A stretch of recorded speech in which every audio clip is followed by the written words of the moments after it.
ministerial meeting on the humanitarian situation in Afghanistan.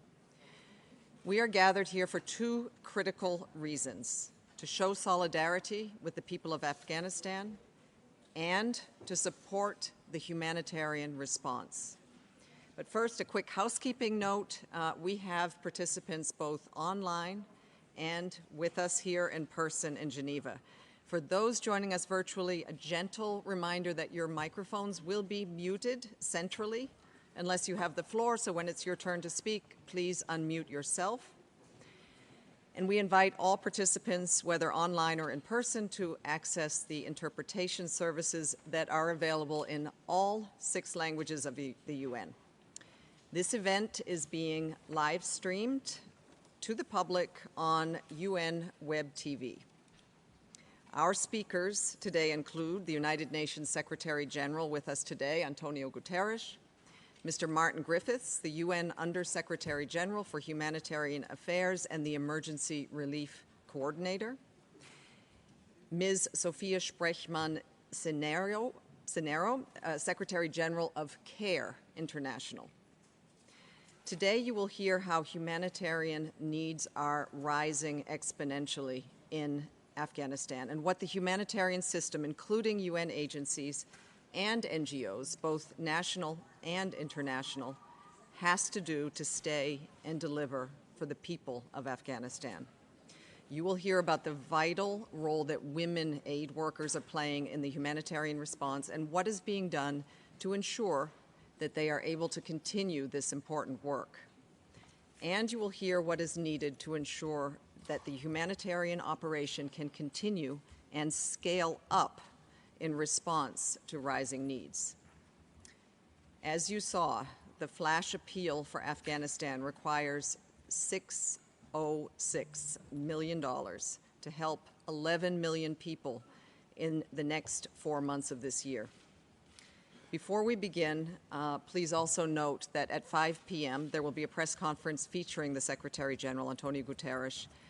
He will go out briefly to address the media. We all know how important it is that we have the media covering this situation, and he will return to the room after the press conference concludes and will be with you until the end of this event. And now it is my pleasure to turn the floor to the Secretary General, who is our first speaker today. Secretary General, you have the floor.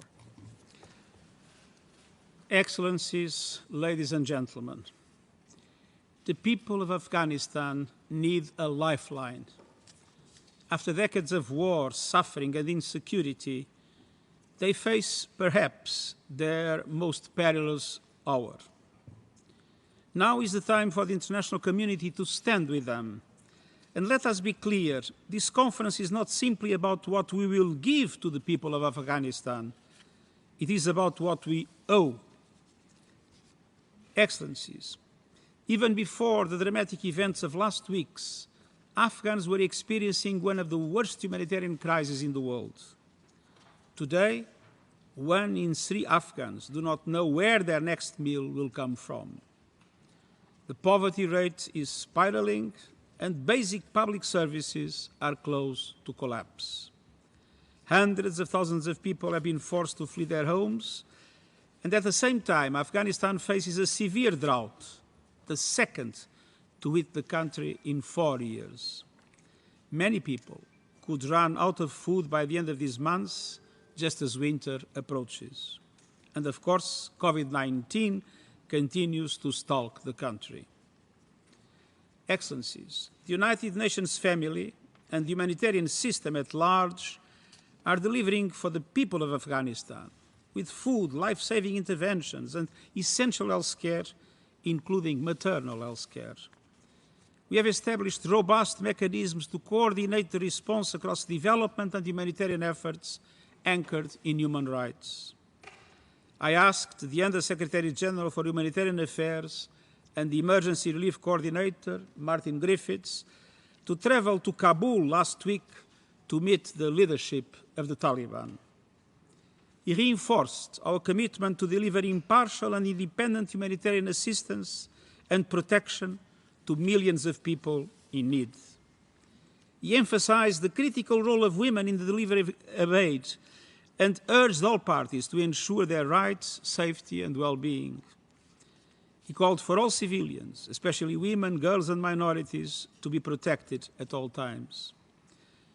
The de facto authorities pledged in person and in a follow-up letter to Under-Secretary General Griffiths that they will cooperate to ensure assistance is delivered to the people of Afghanistan. Our staff and all aid workers must be allowed to do their vital work in safety, without harassment, intimidation, or fear. Excellencies, to continue our life-saving efforts in Afghanistan, we need 4 things right away. First, funding. We need more, and we need it quickly. And we need to be flexible enough to adapt to the fast-changing conditions on the ground. I urge you to support our flash appeal for $606 million to get urgent assistance to 11 million people in the next 4 months. Today, we are announcing a $20 million allocation from the UN Central Emergency Response Fund to support the humanitarian operation in Afghanistan. Second, we need your help to boost humanitarian access, including the air bridge with Kabul and other hubs in Afghanistan. The United Nations Humanitarian Air Service, UNHAS, established an air bridge from Islamabad into Kandahar, Mazar, and Herat, with operations running since the end of August. Yesterday, UNHAS flights were resumed from Islamabad to Kabul and are now fully operational across the country. This work must continue, and much more is needed. We need to be able to move aid workers and humanitarian supplies in and out of the country. We need unimpeded access to get to hotspots quickly, safely monitor response, and move relief items within the country.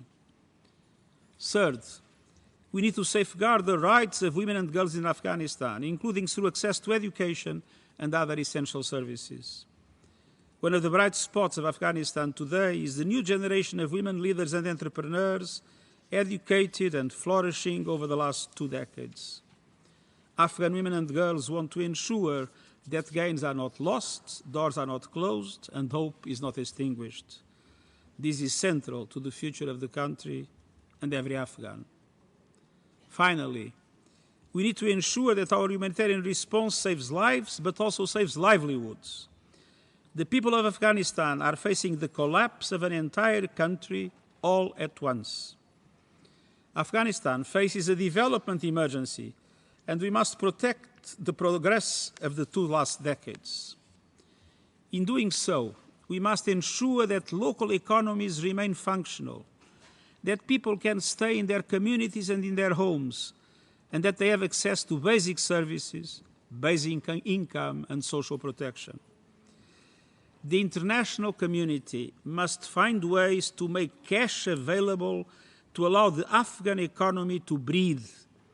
A total collapse would have devastating consequences to the people and risk to destabilize the neighboring countries with a massive outflow. Stopgap solutions are critical, but the Afghan people will need our support over the long haul. So too will member states generously opening their doors to Afghans forced to flee their country. And all member states must respect international refugee protection responsibilities. Our support must match the scale of the needs.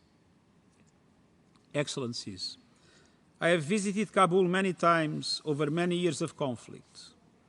These missions were full of horror, misery, and grief. But they were also marked by the hope, faith, and determination of the Afghan people I met. They want extreme poverty to be eradicated. They want decent jobs to be available. They want their lives and basic freedoms to be protected. They want their country free of insecurity and terror. In short, they want what every member of the human family wants and deserves, and we need to invest in that hope and promise. Allow me to close with a special word of admiration and gratitude to the United Nations staff and the entire aid community in Afghanistan, the vast majority of whom are Afghan nationals. They are doing extraordinary work throughout the country and have my full solidarity. Let us commit to support them as they support the Afghan people and to ensure they can do their work safely. Time is short and events move quickly in Afghanistan. Let's extend our lifeline to the people of Afghanistan and do everything we can and everything we owe to help them hold on to hope. Thank you. Thank you, Secretary General, for those words and your appeal on behalf of the people of Afghanistan. I now give the floor to Mr. Martin Griffiths, the UN's Under Secretary General for Humanitarian Affairs and Emergency